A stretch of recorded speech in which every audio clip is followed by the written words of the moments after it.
আমি চাই না আমার জন্য কারো রিজিক নষ্ট হোক, আমার জন্য কারো রিজিক ক্ষতি হোক, এটা আমি চাই না। আপনারা যারা এখন ভিডিওটা দেখতেছেন ফুল ভিডিও দেখবেন। গতকালকে মাইলস্টোন স্কুল অ্যান্ড কলেজে অগ্নিকাণ্ড হয়েছে। যারা নিহত হয়েছে আল্লাহ তাদেরকে শহীদে মৃত্যুবরণ কবুল করুক, সকলে বলি আমিন। এবং যারা অতি কষ্টে আছে, অসুস্থ আছে, আল্লাহ তাদের সবাইকে শেফা দান করুক। আমাদের এই রকম সকল বিপদ হইতে আল্লাহ রক্ষা করুক। আমরা এখন যে কথাটা বলবো আমি, আপনারা সবাই কথাটা মনোযোগ দিয়ে শুনবেন। আপনাদের এলাকাতেও আপনারা দেখবেন, আর আমি মানিককালী টু কঠিয়াদির যে রাস্তাটা, এই রাস্তার বিষয় নিয়ে বলতেছি। দেখবেন অনেকেই ট্রেনিং সেন্টারের গাড়ি চালানো হয় বা প্রাইভেট গাড়ি, তারা 2 থেকে 1.5 লক্ষ টাকা খরচ করে একটা গাড়ি কিনে তাদেরকে ড্রাইভিং শেখানো হয়, যেটার পারমিশন কে বা কারা দেয় আমরা জানি না। তবে এখানে দেখবেন এই রাস্তাগুলিতে অনেক আসা যাওয়া করে এই বাচ্চা শিশুরা 10 জন 5 জন করে, যারা স্কুলে পড়াশোনা করে তারা আসা যাওয়া করে, সেই ক্ষেত্রে একটা দুর্ঘটনার শিকার হইতে পারে। তো এটা আমরা মাথায় নিতে হবে। একটা দুর্ঘটনার আগেই আমরা যদি সচেতন না হই, তাহলে পরবর্তীতে এটা দায়ভার আমরা দিলেই বা কি হবে।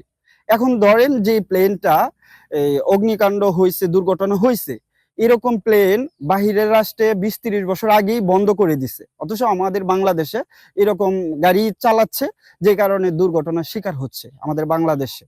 আর এখন আমি যে কথাটা বলতেছি, আপনি আমি যদি সচেতন না হই, আল্লাহ না করুক পরবর্তীতে যদি একটা দুর্ঘটনার শিকার হয়, 5 জন 10 জন বাচ্চা, আপনার আমার বাচ্চা হতে পারে।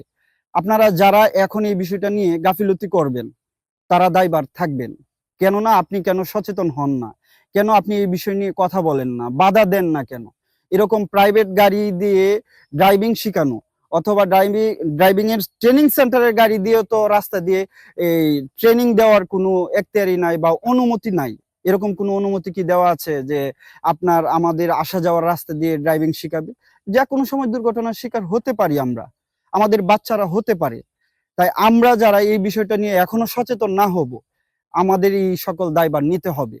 আর একটা কিছু হতে না হতেই সরকার ভর্তুকি দেয়া দেয়। তো সরকার ভর্তুকি দেওয়ার আগে কেন সচেতন হয় না? ভর্তুকি দেয় কার টাকা দিয়ে? আপনার আমার টাকা দিয়ে তো ভর্তুকি দিতে হয়। তো আপনি আমি আগে যদি সচেতন হই, তাহলে একটা প্রাণ বাঁচতে পারে, 2 4 10টা প্রাণ বেঁচে যেতে পারে।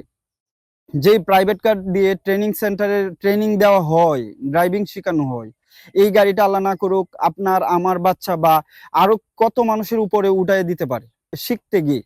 তাই আমরা যেন সচেতন হই। আমি এই সচেতনমূলক কথাটা এই কারণে বলতেছি, আপনি আমি দায়ভার থাকবো যদি আমরা সচেতন এখনো না হই।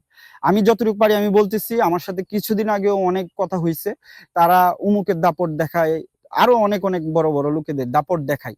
আমি আসলে এই বিষয়টা নিয়ে কথা বলতেছি, আপনারাও কথা বলবেন ইনশাআল্লাহ।